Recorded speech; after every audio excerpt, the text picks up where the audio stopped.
5 വർഷമല്ല, 10 വർഷമല്ല, 20 വർഷവുമല്ല. Tamil cinema ലോകത്ത് കഴിഞ്ഞ 30 വർഷമായി മുൻനിരയിൽ നിൽക്കുന്ന ഒരു താരം. അതത്ര എളുപ്പമുള്ള കാര്യമല്ല. 2 വർഷം മുമ്പ് ആരെങ്കിലും നിങ്ങളോട് 2026ഓടെ ദളപതി വിജയ് അഭിനയം നിർത്തും എന്ന് പറഞ്ഞിരുന്നെങ്കിൽ ഒരുപക്ഷെ നിങ്ങളത് വിശ്വസിക്കില്ലായിരുന്നു. അത്ര വലിയ താരമൂല്യവും ആരാധക പിന്തുണയുമാണ് ഇന്നും അദ്ദേഹം ആസ്വദിക്കുന്നത്. ഇവിടെ ഏറ്റവും രസകരമായ കാര്യം, അദ്ദേഹത്തിന്റെ പല സമീപകാല ചിത്രങ്ങൾക്കും മിശ്ര പ്രതികരണങ്ങളും ആരാധകരിൽ നിന്ന് പോലും നിരാശാജനകമായ അഭിപ്രായങ്ങളും ലഭിച്ചിട്ടുണ്ട് എന്നതാണ്. എന്നിട്ടും തമിഴ് സിനിമയിൽ മാത്രമല്ല, ഇന്ത്യൻ സിനിമയിൽ തന്നെ ഏറ്റവും കൂടുതൽ ബിസിനസ് മൂല്യമുള്ള താരങ്ങളിൽ ഒരാളായി വിജയ് തുടരുന്നു. അതുകൊണ്ട് ഇന്ന് നമുക്ക് സംസാരിക്കാം. പരാജയങ്ങളും വിമർശനങ്ങളും സിനിമകളിലെ ഒരേ ശൈലിയും ബാധിക്കാത്ത വിധം വിജയ്യുടെ സ്റ്റാർഡം എങ്ങനെ ഇത്ര ശക്തമായി നിലനിൽക്കുന്നു എന്നതിനെക്കുറിച്ച്. വിജയ് ജനിച്ചത് ഒരു സിനിമാ കുടുംബത്തിലാണ്. അദ്ദേഹത്തിന്റെ പിതാവ് എസ്.എ. ചന്ദ്രശേഖർ 80കളിലും 90കളിലും തമിഴ് സിനിമയിലെ പ്രശസ്തനായ സംവിധായകനും നിർമ്മാതാവുമായിരുന്നു. പക്ഷെ വിജയ് സിനിമയിലേക്ക് വന്നത് ഒരു നായകനായിട്ടല്ല. അദ്ദേഹം തുടങ്ങിയത് ഒരു ബാലതാരമായിട്ടാണ്. വിജയകാന്ത് നായകനായ വെട്രി 1984 എന്ന ചിത്രത്തിലായിരുന്നു ആദ്യ വേഷം. തുടർന്ന് കുടുംബം, വസന്തരാഗം, സട്ടമൊരു വിളയാട്ട് തുടങ്ങിയ സിനിമകളിലും അഭിനയിച്ചു.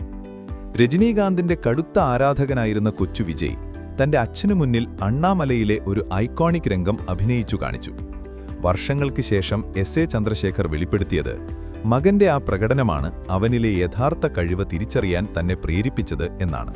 തന്റെ 18ാം വയസ്സിൽ 1992-ൽ നാളെയ തീർപ്പ എന്ന സിനിമയിലൂടെ വിജയ് നായകനായി അരങ്ങേറ്റം കുറിച്ചു. സിനിമ പരാജയപ്പെട്ടു. അദ്ദേഹത്തിന്റെ അഭിനയത്തെയും ലുക്കിനെയും സ്ക്രീൻ പ്രസൻസിനെയും കുറിച്ച് അന്ന് വലിയ തോതിലുള്ള പരിഹാസങ്ങൾ ഉയർന്നു. 1993-ൽ വിജയകാന്തിനൊപ്പം സെന്തൂര പാണ്ടിയിൽ അഭിനയിച്ചു. അതും പരാജയമായി. അതേ വർഷം പുറത്തിറങ്ങിയ രസികൻ എന്ന ചിത്രം അദ്ദേഹത്തിന് ഇളയ ദളപതി എന്ന പേര് നേടിക്കൊടുത്തു. എങ്കിലും ഒരു സൂപ്പർ താരം എന്ന പദവി അപ്പോഴും അകലെയായിരുന്നു. 90കളുടെ തുടക്കത്തിൽ അദ്ദേഹം ഒരുപാട് സിനിമകളിൽ അഭിനയിച്ചു. അവ അദ്ദേഹത്തിന് ശ്രദ്ധയും യുവാക്കൾക്കിടയിൽ ഒരു ചെറിയൊരു ഫോളോയിങ്ങും നേടിക്കൊടുത്തു. പക്ഷേ വലിയൊരു സ്വീകാര്യത ലഭിച്ചില്ല. എന്നാൽ 1996-ൽ എല്ലാം മാറിമറിഞ്ഞു. പൂവേ ഉന്നക്കാക കരിയറിലെ വലിയൊരു വഴിത്തിരിവായി. ആ സിനിമ ഒരു വലിയ വിജയമായി മാറുകയും വിജയിയെ ഒരു റൊമാൻറ്റിക് ഹീറോയായി ജനമനസ്സുകളിൽ പ്രതിഷ്ഠിക്കുകയും ചെയ്തു. ഇന്ന് വിജയിയുടെ വളർച്ചയെക്കുറിച്ച് സംസാരിക്കുമ്പോൾ ആളുകൾ നേരെ ഗില്ലിയിലേക്കോ തുപ്പാക്കിയിലേക്കോ ആണ് പോകാറുള്ളത്. എന്നാൽ വിജയിയുടെ താരമൂല്യത്തിന്റെ വൈകാരികമായ അടിത്തറ പാകിയത് 1997-ലെ കാതലുക്ക് മര്യാദൈ എന്ന ചിത്രമാണ്. ഫാസിൽ സംവിധാനം ചെയ്ത മലയാളത്തിലെ അനിയത്തിപ്രാവിന്റെ റീമേക്കായ ഈ ചിത്രം സ്ത്രീ പ്രേക്ഷകർക്കും മധ്യവർഗ കുടുംബങ്ങൾക്കുമിടയിൽ വിജയിയെ പ്രിയങ്കരനാക്കി. ഈ സിനിമ വിജയിയെ ഒരു മാസ് ഹീറോയാക്കി മാറ്റിയല്ല, മറിച്ച് എല്ലാവർക്കും ഇഷ്ടപ്പെട്ട ഒരാളാക്കി മാറ്റി. 1998-ൽ വിജയ് തുടർച്ചയായി 3 ഹിറ്റുകൾ നൽകി. 1999-ൽ തുള്ളാത മനവും തുള്ളും മറ്റൊരു ബ്ലോക്ക് ബസ്റ്ററായി. പിന്നീടാണ് എസ്.ജെ. സൂര്യ സംവിധാനം ചെയ്ത ഖുഷി വരുന്നത്. ഇതൊരു നാഴികക്കല്ലായിരുന്നു. പ്രണയവും ആറ്റിറ്റ്യൂഡും ഒത്തുചേർന്ന ഈ ചിത്രത്തിലൂടെ വിജയ് ഒരു നല്ല പയ്യൻ എന്ന ഇമേജിൽ നിന്നും മാറി ഒരു കൂൾ യൂത്ത് ഐക്കണായി പരിണമിച്ചു.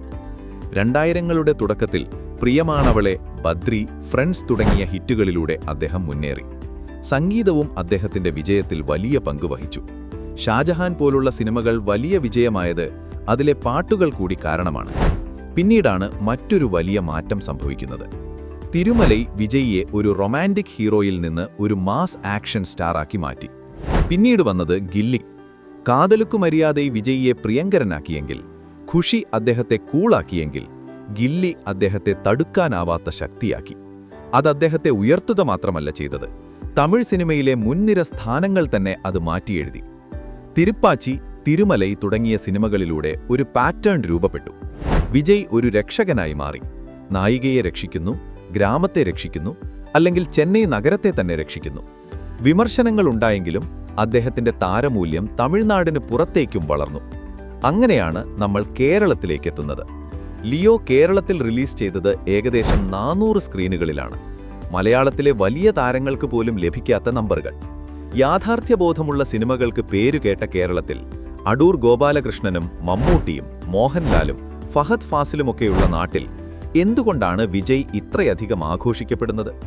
ഇത് വെറും മാർക്കറ്റിംഗ് അല്ല, ഇതൊരു പോപ്പ് കൾച്ചർ അത്ഭുതമാണ്. 2018 വയനാട്ടിലെ ഒരു സബ് കളക്ടർ എഴുതിയത് തമിഴ് മനസ്സിലാകാത്ത ഗോത്രവർഗ കുട്ടികൾക്ക് പോലും വിജയിയെ വലിയ ഇഷ്ടമാണെന്നാണ്. അദ്ദേഹം പറഞ്ഞു, സ്ക്രീനിൽ വിജയ് വന്നാൽ മാത്രം മതി അവർക്ക്. 2000ങ്ങളുടെ തുടക്കത്തിൽ കേരളത്തിൽ യുവത്വത്തിന് കണക്ട് ചെയ്യാൻ പറ്റിയ ഒരു ഹീറോയ്ക്ക് കുറവുണ്ടായിരുന്നു. വിജയ് ആ വിടവ് നികത്തി. അദ്ദേഹം ഡാൻസ് കളിച്ചു, അദ്ദേഹം അടിച്ചു, അദ്ദേഹം പ്രണയിച്ചു. മലയാളി യുവാക്കൾക്ക് വിജയ് അവർക്കൊപ്പം വളർന്ന ഒരാളെ പോലെയായിരുന്നു. മലയാളികൾ സ്വന്തം സിനിമയിൽ നിന്ന് റിയലിസം ആഗ്രഹിക്കുമ്പോൾ തമിഴ് സിനിമയിൽ നിന്ന് ആഗ്രഹിക്കുന്നത് ആഘോഷമാണ്. വിജയ് അത് കൃത്യമായി നൽകുന്നു. വിജയിയുടെ കരിയർ എപ്പോഴും ഒരു റോളർ കോസ്റ്റർ പോലെയാണ്. പോക്കിരി, നൻപൻ, തുപ്പാക്കി തുടങ്ങിയ ബ്ലോക്ക് ബസ്റ്ററുകൾ. അതുപോലെ തന്നെ സുര, പുലി, ഭൈരവ തുടങ്ങിയ പരാജയങ്ങൾ. എന്നിട്ടും അദ്ദേഹത്തിന്റെ ആരാധകർ കൂടിക്കൊണ്ടേയിരുന്നു. എന്തുകൊണ്ട്? കാരണം വിജയിയുടെ താരപ്പട്ടം സിനിമകളിൽ മാത്രം ഒതുങ്ങുന്ന ഒന്നല്ല, അത് അദ്ദേഹത്തിന്റെ പേഴ്സണാലിറ്റിയിൽ കൂടി കെട്ടിപ്പടുത്തിയതാണ്.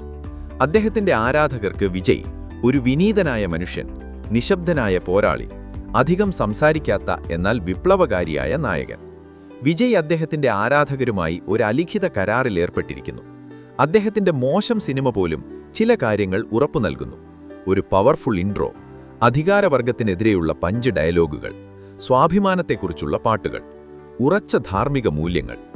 തന്റെ സിനിമകൾ പരാജയപ്പെടുമ്പോൾ വിജയ് ഒരിക്കലും പ്രേക്ഷകരെ കുറ്റപ്പെടുത്തിയില്ല, നിരൂപകരെ ആക്രമിച്ചില്ല, വിശദീകരണങ്ങൾ നൽകാൻ പോയില്ല. അദ്ദേഹം മൗനം പാലിച്ചു. ആ മൗനം അദ്ദേഹത്തിന് ഒരു മിസ്റ്റിക് പരിവേഷം നൽകി.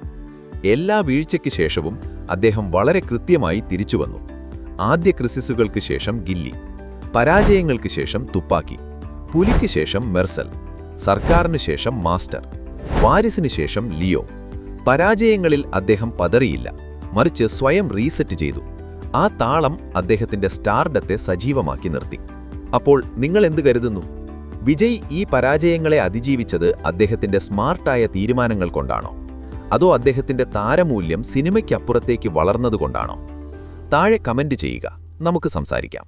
ഇന്ത്യൻ സിനിമയെക്കുറിച്ചുള്ള ഇത്തരം കൂടുതൽ വിശകലനങ്ങൾക്കായി സബ്സ്ക്രൈബ് ചെയ്യുക.